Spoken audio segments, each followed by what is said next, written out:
Bienvenue au débat de ce matin avec les confrères. Un nouveau grand bloc politique a vu le jour en République du Bénin ce week-end. Il s'agit d'une formation de 11 partis politiques, dont entre autres l'Union fait la Nation, les FDU, Alternative citoyenne, Renaissance du Bénin, Alliance nationale pour la démocratie et le développement, AND et bien d'autres.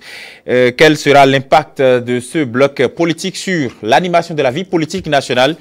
Question pour les débatteurs. Et puis, il y a une polémique qui prévaut depuis quelque temps autour de la direction du port autonome de Cotonou. Que retenir finalement? On va aussi en parler dans le débat. Et pour cet exercice, j'ai convié Joseph Bobo, qui est le directeur de publication du journal Le Devoir. Bonjour. J-Chris, bonjour et bonjour à tous. Merci d'être là. En face de vous, Stanislas Samoa, qui est à ETL. Stanislas, merci d'être là. C'est moi. Alors, Joseph Bobo, le grand bloc politique qui a vu le jour ce week-end, de quel regard voyez-vous justement cette initiative? Je crois que c'est une initiative qui est à saluer parce que cela entre dans la droite ligne des grandes réformes qui avaient été proposées par le candidat Patrice Talon, à savoir qu'il faut de grands ensembles politiques pour pouvoir clarifier l'échiquier politique national et permettre à ce qu'il y ait plus de micro-partis, micro-formations politiques chez nous ici au Bénin. Je crois que ce qui est fait entre dans la droite ligne également de la réforme du système partisan chez nous. Une réforme du système partisan appelée de tous les vœux par les animateurs de la classe politique nationale. Cela entre également dans le cadre du toilettage de la charte des partis politiques chez nous ici au Bénin. Alors, je peux dire que ce qui a été organisé, le bloc progressiste dont la transformation en parti politique est pour très bientôt, est une initiative salutaire pour ceux qui ambitionnent de conquérir et de gérer le pouvoir d'État ici chez nous au Bénin. Parce que nous avons compris que depuis l'avènement du renouveau démocratique où on a enterré le système de parti unique, plusieurs formations politiques ont vu le jour. Malheureusement, aucune d'entre elles n'a jamais réussi à conquérir et à gérer le pouvoir d'État. Et donc, c'est à juste titre qu'ils ont senti la nécessité, et comme l'a martelé le candidat Patrice Talon à l'occasion de la campagne pour les élections présidentielles de 2016, il fallait ce genre de regroupement-là pour permettre à ce que ce soit les formations politiques qui parlent politique ici chez nous au Bénin. Très bien. On a quand même noté que l'actualité du moment reste et demeure quand même, j'allais dire, au cœur de l'actualité. On sait que c'est le sujet lié à la réforme du système partisan qui prédomine. Stanislas Samoa, ce regroupement-là vient en prélude à ce regroupement des partis politiques. Ça a déjà commencé. Oui, ça a déjà commencé et il faut pouvoir lire entre les lignes pour voir tout simplement que ce regroupement qui se met en place, c'est dans la droite ligne de la réforme, n'est-ce pas, du système partisan, comme beaucoup de canaux l'ont d'ailleurs traité ce matin. Et donc, c'est une actualité qui mérite d'être abordée parce que, vous voyez, quand vous analysez un peu les différentes forces en présence, les différents partis politiques, les différentes alliances qui sont contenues dans ce bloc progressiste-là. On peut noter l'alliance FDU, du professeur Mathurin Nago, on peut noter la Renaissance du Bénin, et bien d'autres, hein, le CPP de Christelle Hundongo. Donc, on voit déjà que c'est un bloc qui se met ensemble pour soutenir d'abord les actions du chef de l'État et surtout l'initiative d'aller au référendum. Et dans leur déclaration de ce dimanche, d'hier dimanche, j'ai noté quand même dans la plupart des déclarations que tous les intervenants ont mis un point d'honneur sur le fait qu'aujourd'hui, il n'est plus question d'aller en rang dispersé. Mais il faudrait se regrouper parce que, comme le dit un adage, quand les fourmis sont ensemble, ils arrivent à faire de grands exploits. Et donc, ce n'est plus question aujourd'hui d'aller en rang dispersé par rapport à telle ou telle échéance. Et même au-delà, le passé politique de notre pays nous enseigne douloureusement et fort malheureusement qu'aucun parti politique ou que aucun grand ensemble politique n'a jamais pu faire élire un chef de l'État. Et donc, à partir de ce moment, il y a une remise en cause de la classe politique qui s'impose dès maintenant. Il y a une remise en question des valeurs politiques qui se posent. Et c'est à partir de cette remise en question-là que ce bloc progressiste a réfléchi, heureusement réfléchi, pour dire qu'il faut désormais se mettre ensemble et pour soutenir ces actions-là. Et je crois que dans la ligne de mire, en allant au référendum dans cette ligne de mire-là, c'est déjà un signal fort que ce bloc est en train de donner à tous ceux-là qui ne croient pas forcément au référendum, qui estiment que ce n'était pas le bon moment pour aller au référendum. C'est un signal fort que ce bloc progressiste est en train de leur donner. Joseph Bobo, est-ce déjà une manière de donner un signal fort, comme Stanislas le disait, à tous ceux qui sont réticents vis-à-vis de la relecture de la charte des partis politiques qui prévoit, entre autres, en tout cas dans le projet, le regroupement des partis politiques? Oui, je dois avouer que il y a un véritable problème qui se pose au niveau de notre classe politique. Ce problème est lié notamment à la prolifération des formations politiques. J'ai donné l'exemple il y a quelques jours ici du président Mathieu Crékou qui avait dit qu'au Bénin, à l'occasion d'une interview à Jeune Afrique, qu'au Bénin, tout le monde veut être président de quelque chose. Est-ce que c'est être président de quelque chose qui est le plus important ou faire partie d'un grand ensemble qui soit viable et qui soit crédible aux yeux des populations? Parce qu'en réalité, on ne va pas à la politique pour se servir, on va à la politique pour servir la société. Alors, si on doit aller à la politique pour servir la société et qu'on a constaté que seul on ne peut pas y arriver, on est obligé de se mettre ensemble avec ceux qui partagent la même idéologie, les mêmes idéaux que soi. Alors, cette formation politique qui se sont réunis pour créer le bloc progressiste que nous avons eu hier, c'est des formations politiques dont nous connaissons pratiquement les obédiences. C'est des formations politiques qui se rapprochent un peu de la social-démocratie. C'est des formations politiques que nous avons vues animer la vie politique chez nous, ici au Bénin. Alors, ce que nous avons eu hier, ce que nous avons vu hier au Bénin Marina Hotel, c'est des formations politiques qui partagent déjà les mêmes idéaux. Donc, c'est la justice qui se sont mis ensemble pour donner le signal, comme il a dit, le signal fort à ceux qui pensent que en rang dispersé, on peut arriver à faire quelque chose.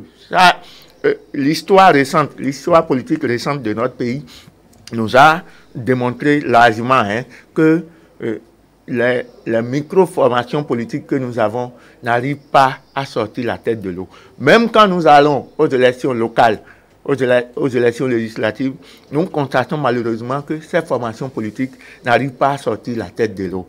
Alors, la solution qui l'use, la solution qui s'impose à ces formations politiques-là, c'est le rassemblement. Et il n'y a que le rassemblement qui puisse leur permettre de s'inscrire véritablement dans la ligne d'une formation politique crédible du nom.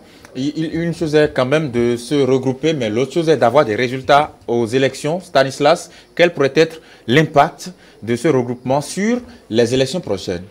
Vu d'abord la qualité des forces politiques qui composent ce bloc progressiste, je leur prête foi en estimant que par avance, ils pourront quand même s'inspirer des exemples douloureux. Par exemple, d'autres formations politiques. Quand on prend l'Union fait la nation, par exemple, qui à un moment donné, on a vu la RB dedans, on a vu la RB, Renaissance du Bénin, le PRD, Parti du Renouveau démocratique, et bien d'autres. Mais au fur et à mesure que les résultats n'ont pas suivi, chaque bloc politique a commencé par démissionner. Donc j'estime que ce bloc maintenant prend exemple déjà sur l'Union fait la nation. Et pour que les résultats suivent, il faudrait déjà qu'ils s'inscrivent dans la même logique. Et donc, quand on veut aller loin, il faut ménager sa monture. Ce bloc progressiste, ma foi, est en train de ménager sa monture et ils sont tous en train de regarder dans la même direction. Et j'estime que par rapport aux échéances électorales qui arrivent, il faudra pour le Béninois taire ses intérêts personnels au profit de l'intérêt général. Si ils sont dans le même bloc et chacun pensera à son intérêt personnel, ça ne va pas marcher. Mais si on se dit, je suis dans le bloc, je suis UDF, UFD, je suis dans FDU, merci, FDU, et je suis dans le bloc progressiste. Je suis Renaissance du Bénin, par exemple, je suis dans le bloc progressiste. Ce n'est plus l'intérêt de la Renaissance du Bénin qui va prévaloir, mais c'est plutôt le bloc progressiste qui prédomine désormais. À partir du moment où chacun va se fondre dans la masse et ne voir que l'intérêt supérieur du bloc, je pense qu'ils pourront aller loin et donner de bons résultats.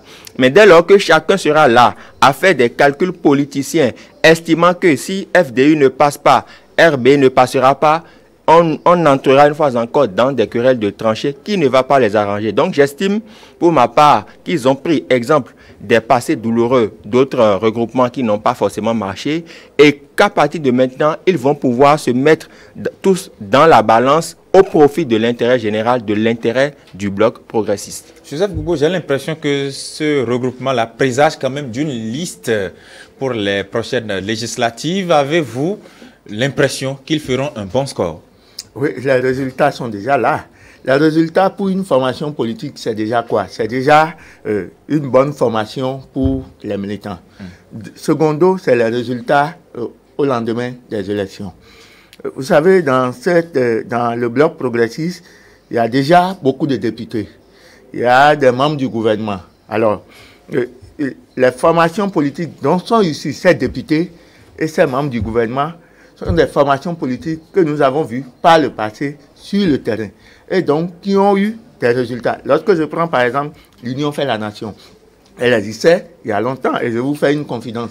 Pendant que l'Union fait la nation se mettait en place pour aller contre le président Boni Yayi, moi j'ai échangé avec un mouvancier d'alors qui estimait que l'Union fait la nation était une bonne expérience pour le paysage, pour la classe politique nationale et qu'il fallait perpétuer, pérenniser ce genre d'expérience-là. Alors, je vous dis que ces formations politiques ont déjà eu des résultats. L'Union fait la nation a des conseils locaux, l'Union fait la nation a des conseils communaux, des députés et des membres au gouvernement.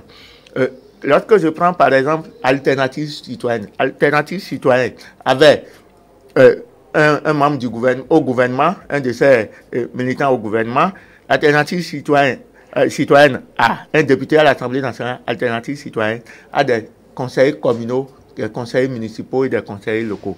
Donc, quand vous prenez CDS Finayon de l'honorable Aké Natondé, dont la base est la région Agoni, CDS Finayon est une formation politique crédible, en tout cas dans sa sphère géographique, à des conseils locaux, des conseils communaux. Alors, je dirais que ce ne serait qu'une confirmation de leur ancrage sur le terrain politique. Et en se mettant ensemble, vous bénéficiez déjà de l'appui des autres formations politiques, peut-être qui étaient avec vous sur le terrain, mais qui n'étaient pas dans le même bloc que vous. Aujourd'hui, tous font partie du même bloc et donc, il est évident que les prochains résultats seront plus probants et plus, disons, plus consistants que ce que nous avons toujours eu par le passé. Et ce ne serait plus à l'actif d'une seule formation politique, mais à l'actif du bloc progressiste qui a été créé. Et donc, disons, d'ici à là, vous aurez ces résultats-là sur le terrain. Stanislas Samoa, pour alors faire face à un tel bloc, il faudrait aussi constituer une grande alliance en face, sinon il risquerait de peut-être marcher sur les petites formations politiques. Cela, finalement, va dessiner de grandes listes pour les prochaines élections. Et même si la relecture de la charte des partis politiques n'était plus effective à l'Assemblée, dans les faits, on constaterait de grandes formations politiques sur le terrain.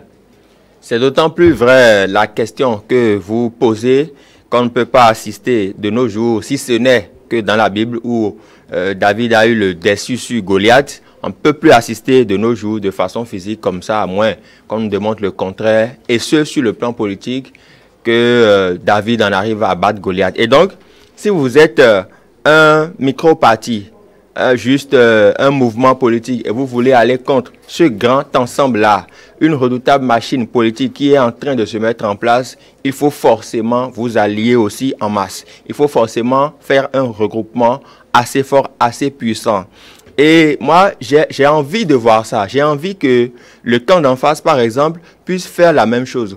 proposer une alliance aussi forte pour qu'au niveau des élections, on puisse examiner à l'aune de chacun de leurs arguments les résultats qui en sortiront. Parce que, figurez-vous que quand vous avez un bloc comme ça, avec les alliances et les partis politiques, et ce n'est pas fini. Il y aura d'ici les prochains jours, les prochaines semaines, d'autres partis politiques, d'autres mouvements qui vont forcément s'intégrer à ce grand regroupement-là. Il y a même certaines grandes formations politiques dont on n'entend pas encore parler. Oui, et qui vont certainement rejoindre le bloc progressiste. Et donc, j'estime que par rapport à ça, pour faire face au bloc progressiste pour les prochaines échéances électorales, il faut forcément être aussi un groupe véritablement soudé, et c'est là que se pose le problème des groupes. Parce que si vous formez un parti politique avec des intérêts partisans, des intérêts personnels égoïstes, ça ne marchera pas. Mais si le groupe qui se forme en face se veut un groupe redoutable, un groupe fort, uni,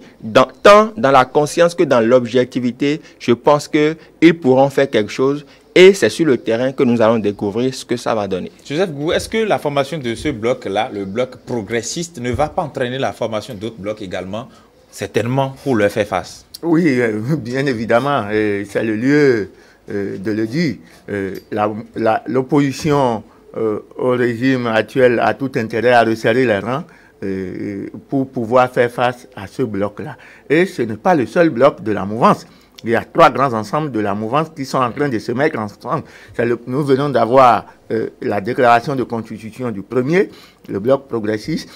Il y a un autre bloc dynamique unitaire qui se forme avec les formations politiques traditionnelles de la partie septentrionale du pays et qui se forme avec les mouvements et autres formations politiques, les micro-mouvements et autres formations politiques de la partie méridionale du pays. Alors, ce que je voudrais dire, c'est quoi? Il y a un 3e bloc de la mouvance qui est conduit par le Parti du Renouveau démocratique de Maître Adrien Oumbédi, l'actuel président de l'Assemblée nationale, avec d'autres formations politiques qui ont leur ancrage sur le terrain des départements de l'Ouémé et du Plateau.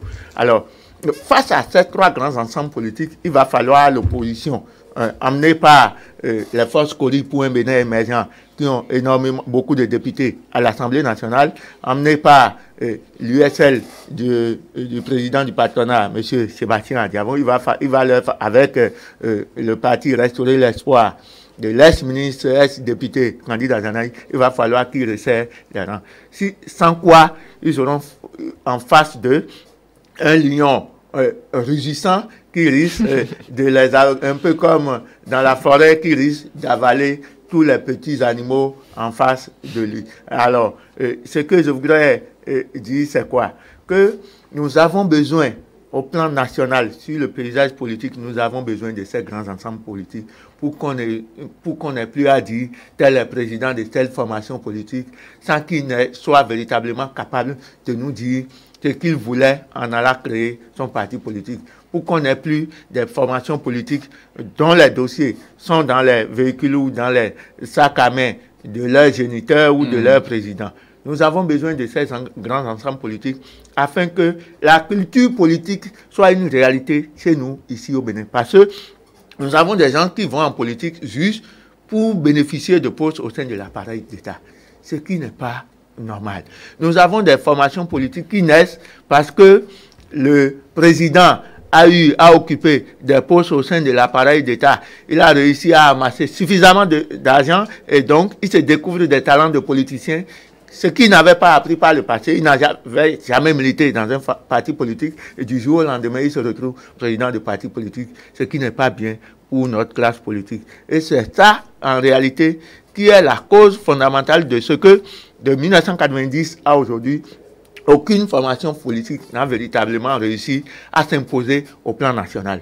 Il faut éviter qu'on ait des micro-partis ou des partis ethniques, des formations politiques qui ne sont que, comment dirais-je, qui n'existent que dans leur environnement géographique immédiat, dans l'environnement géographique immédiat de leurs géniteurs. Voilà, Stanislas Amon. Oui, sur la question, sur l'aspect évoqué par mon confrère à l'instant, l'aspect selon lequel il y a manque de formation politique des militants aujourd'hui.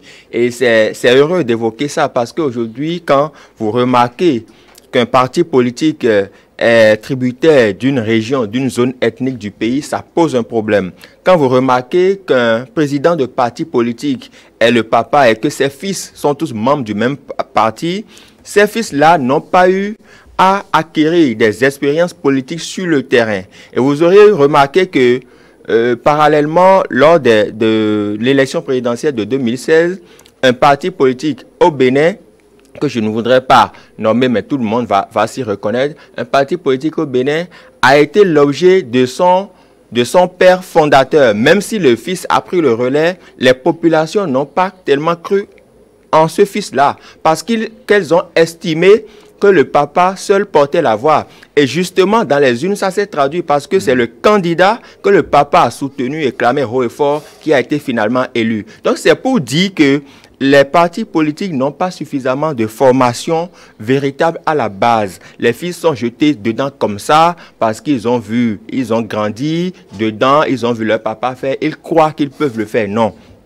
Militer dans un parti politique, c'est acquérir une formation de base, c'est avoir les rudiments nécessaires. Ce n'est pas traîner dans quelques quartiers et puis se prévaloir du titre de militant d'un parti politique. Non, un parti politique se veut être plus sérieux que ça, plus dynamique que ça, plus ingénieux que ça. Et il faudrait qu'à partir de maintenant, les choses puissent changer dans ce sens. On ne crée plus les partis pour les créer, mais qu'on crée les partis suite à une certaine expérience qu'on a eue sur le terrain, parce que il faut aussi le dire, la pratique politique sur l'échiquier béninois n'est pas forcément la même que sur l'échiquier nigérian. Vous voyez, les réalités ne sont pas les mêmes. Il y a beaucoup de facteurs qui interviennent dans le fonctionnement et dans la gestion des partis politiques. Et donc, il faudrait que l'expérience puisse servir déjà de base pour l'adhésion et pour la direction des partis politiques. Très bien, on va évoluer dans cette émission, dans ce débat. Joseph Gogo, il y a eu une polémique qui s'est nourrie, notamment sur la toile. On a donné des alertes. Après, on a eu également de contre-alertes. Le directeur général du port autonome de Cotonou qui aurait démissionné. L'actualité est même passée dans certains canards, certains journaux. Finalement, qu'en est-il réellement? Il n'y a pas de polémique. Il n'y a que ceux qui veulent alimenter leur polémique, qui l'ont créée, qui l'alimentent. Il n'y a aucune polémique au port autonome de Cotonou. Alors, pourquoi a-t-on eu l'information que le directeur a démissionné? Le directeur général Christian Desblocs n'a jamais démissionné. Il faut que ce soit clair une fois pour de bon. Le directeur général du port autonome de Cotonou, Christian Desblocs, expert PAI, n'a jamais démissionné de son poste. Il se fait que... Oui. Conformément, je vais vous faire l'historique de ce qui s'est passé. Je crois qu'au mois de décembre dernier, le gouvernement béninois a autorisé le ministre du secteur, le ministre des Infrastructures et des Transports, à contractualiser avec le port d'Anvers International dans le cadre de la gestion du port autonome de Cotonou, toujours dans le but d'optimiser la rentabilité du port de Cotonou. Alors, je ne sais pas si je dois faire, disons, une petite parenthèse pour dire qu'il y a une différence entre le port de Cotonou et le port autonome de Cotonou. Le port autonome de Cotonou, c'est l'entité qui gère le port de Cotonou. Le port de Cotonou, c'est les infrastructures, c'est le domaine portuaire. Alors, lorsque ce contrat-là de mandat a été signé avec le port d'Anvers International, ils ont retenu deux phases. La phase d'approche, c'est-à-dire d'observation, et une phase d'exécution. Qu'est-ce qui s'est passé? Normalement, la phase d'exécution devait commencer le 1er mai 2018. Mais compte tenu de tout ce qu'il y avait à faire pour redonner au port de Cotonou ses lettres de noblesse, le gouvernement, de commun accord avec le port d'Anvers International, a retenu finalement le 1er avril, c'est-à-dire un mois avant, pour le démarrage de la phase d'exécution. Qu'est-ce qui s'est passé? Lorsque cette date-là a été retenue, M. Christian Desblocs, qui est l'actuel directeur général du port autonome de Cotonou, a été désigné pour pouvoir conduire cette phase d'exécution. Mais entre autres missions, il avait, disons, il devait installer les experts, l'équipe dirigeante du port, la nouvelle équipe dirigeante du port autonome de Cotonou. Il devait également préparer et conduire la transition. Je crois qu'on va revenir là-dessus. Et il devait également prendre beaucoup de mesures pour pouvoir, disons, rendre plus compétitif le port de Cotonou. Alors, quand il s'est installé, il a commencé par, disons, installer l'équipe premièrement. Il a commencé par conduire la transition, normalement en prenant des décisions sur lesquelles nous allons revenir tout à l'heure. Et enfin, il a pris des mesures pour renforcer, disons, la gestion du port autonome de Cotonou. Et ça, il a été retenu qu'après cette phase d'exécution, de transition, conduite, qui est en train d'être conduite par l'expert PAI et directeur au port d'Anvers, Christian Desblocs, il a été retenu qu'un nouveau DG sera nommé, qu'un autre sera nommé pour le remplacer à partir du 1er août 2018. Et donc, c'est à juste titre que ce dernier a été nommé 2 ou 3 semaines auparavant. Vous savez, ceux-là, ils ne font pas les choses dans le désordre qui nous caractérise, nous. Ils le font, oui, bien sûr, ils le font de façon, disons, très professionnelle. C'est alors que l'autre, monsieur Joristis, a été désigné directeur général du port autonome de Cotonou pour remplacer monsieur Christian Desblocs.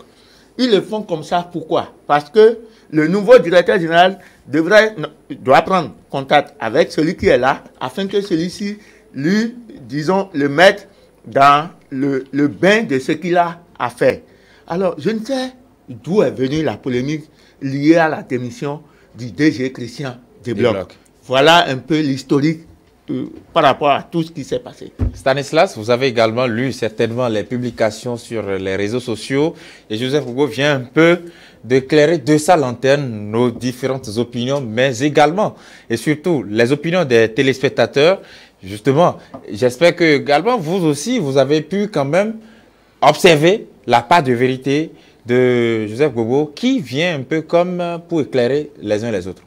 Oui, justement, il a suffisamment éclairé les uns et les autres. Et pour apporter une petite précision, je vais juste ajouter que c'est le 20 décembre 2017 que le Conseil des ministres a donc autorisé le ministre des Infrastructures d'alors pour la contractualisation, n'est-ce pas, de la gestion du port autonome de Cotonou. Et je me suis toujours posé la question si nous sommes au Bénin, parce que il y a une certaine catégorie de personnes qui aiment des polémiques inutiles. Le monsieur a été nommé en Conseil des ministres. Le Conseil des ministres a autorisé la contractualisation du port autonome de Cotonou et a fait les choses dans les règles de l'art. Et dans le contrat, il a été clairement défini que monsieur Christian Desblocs devrait passer le témoin à un moment donné à monsieur Tiss le 1er août 2018. Ce qui a été clair. Jusque-là... Est-ce que les gens n'ont pas eu connaissance des clauses du contrat? C'est certainement ce qui a justifié un peu vous savez, différentes polémiques sur la toile. Vous savez, la reconnaissance de son ignorance, disait Descartes, est un pas vers le savoir. Si vous n'avez pas l'information, qu'est-ce que ça vous coûte d'aller à la source pour demander, mais le contrat de M. Desblocs là, quel en est le contenu? De quoi cela retourne en réalité? Mais c'est de ça qu'il s'agit. Il ne s'agit pas de s'enfermer dans les 4 murs de sa chambre ou de sa maison pour inventer des polémiques inutiles de sorte à enflammer la toile. Et donc, tous ceux-là qui ont fait ça, ce sont des polémiques inutiles, nuisibles. Ils se sont fait perdre du temps à eux-mêmes parce que tout ce temps-là, M. Desblocs a travaillé sereinement dans son couloir. Il va passer le témoin très bientôt, le 1er août, un autre va prendre sa place et la roue va continuer par tourner. Parlant de travail, qu'a-t-il fait réellement, Joseph, puisque vous avez dit qu'il a pris certaines décisions pour améliorer un peu la compétitivité du port autonome de Cotonou? Oui, je crois que tout le monde l'a vu. Hein. Monsieur Christian Desblocs s'est déplacé sur le Niger pour aller constater ce qui s'est fait par le port autonome de Cotonou avec ses partenaires. Monsieur Christian Desblocs s'est déplacé à Lomé, au Togo, pour aller constater l'effectivité de la mise en place d'un équipement qui a été acquis par le port autonome de Cotonou, qui est en voie d'être convoyé au port de Cotonou. En fait, il a commencé par installer l'équipe dirigeante du port autonome de Cotonou. Si vous allez, vous faites un tour aujourd'hui au port autonome de Cotonou, vous verrez l'équipe d'experts qui a été mise en place, qui occupe les postes de direction. Direction commerciale et du marketing, direction d'exploitation, direction, disons, général adjoint.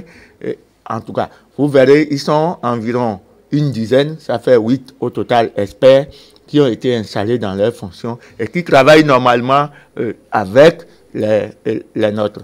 Alors, je vous dis que l'ambiance de travail, elle est des meilleures qu'on puisse souhaiter avec cette équipe d'experts qui a été mise en place, et donc tout se passe comme sur des roulettes au port autonome de Cotonou. Secondo, la préparation de la transition a été caractérisée par la prise d'un certain nombre de décisions. Actuellement, le port dispose d'un nouvel organigramme qui va lui insuffler une nouvelle dynamique afin que le port autonome de Cotonou soit beaucoup plus compétitif. Alors, les mesures de gestion. Vous savez que le port autonome de Cotonou a été toujours caractérisé par, disons, le paiement de primes que beaucoup déplorent. Sous le président Yahi, il y a eu un DG qui a été nommé juste pour revoir la question des primes au port autonome de Cotonou. Je crois qu'avec l'équipe d'experts, ces mesures financières-là ont été prises pour canaliser un peu les dépenses au niveau du port autonome de Cotonou. Les questions de primes sont en train d'être régularisées afin que chacun puisse mériter les primes qu'on doit véritablement mériter en travaillant. Également, M. Christian Desblocs a essayé de faire en sorte que l'administration portuaire prenne de nouvelles habitudes. Aujourd'hui, quand vous allez au port, il est difficile de voir les agents du port autonome de Cotonou en train de déambuler dans les couloirs. Vous ne verrez plus personne en train de déambuler dans les couloirs. Première chose. Deuxième chose, l'équipe d'experts a imposé, ensemble avec les cadres et les fonctionnaires du port, leur a imposé d'essayer d'ouvrir les bureaux. Vous allez au port autonome de Cotonou parce qu'ils ont été un peu, je ne dirais pas scandalisés, ils ont été un peu étonnés de voir que la plupart des bureaux étaient fermés alors que les cadres sont assis dans leurs bureaux. Donc ils ont demandé à ce que la plupart des bureaux soient ouverts afin que tout le monde sache ce que l'autre fait parce qu'ils ont estimé que le travail se fait en synergie et en symbiose. Donc personne n'a caché ce qu'il est en train de faire. Vous ne verrez dans les couloirs aujourd'hui au port autonome de Cotonou, vous ne verrez dans les couloirs que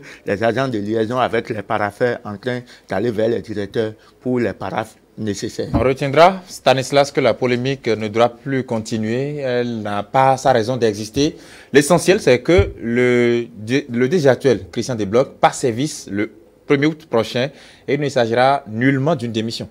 Non, du tout pas. Il ne s'agira pas d'une démission. Il s'agit tout simplement de quelque chose qui a été prévu dans le contrat. Il continue sereinement de faire son travail. Et celui à qui va passer témoin, c'est M. Joris Tis, et donc qui est déjà connu. Ce n'est pas comme mon confrère le disait tout à l'heure, ce n'est pas des choses qu'on fait à l'arraché. C'est des choses précédemment bien établis, qui sont déjà connus, et le monsieur est déjà là en train de voir un peu comment les choses se passent, histoire de bien prendre la main et puis prendre officiellement service le 1er août prochain. Donc cette polémique n'a pas droit de citer, elle n'a pas le droit d'exister. Que ceux qui n'ont rien à faire et qui s'occupent à faire cette polémique-là n'ont qu'à se trouver un boulot sérieux et laisser ces polémiques inutiles. Le monsieur est même déjà sur le terrain. Ils ont effectué à deux, Joris Tis et Christian Desblocs ont effectué des visites de terrain. Justement.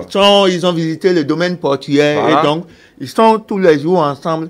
Il y a même des séances déjà qui sont prévues ensemble avec le personnel du port autonome de Cotonou, les cadres du port autonome de Cotonou, pour que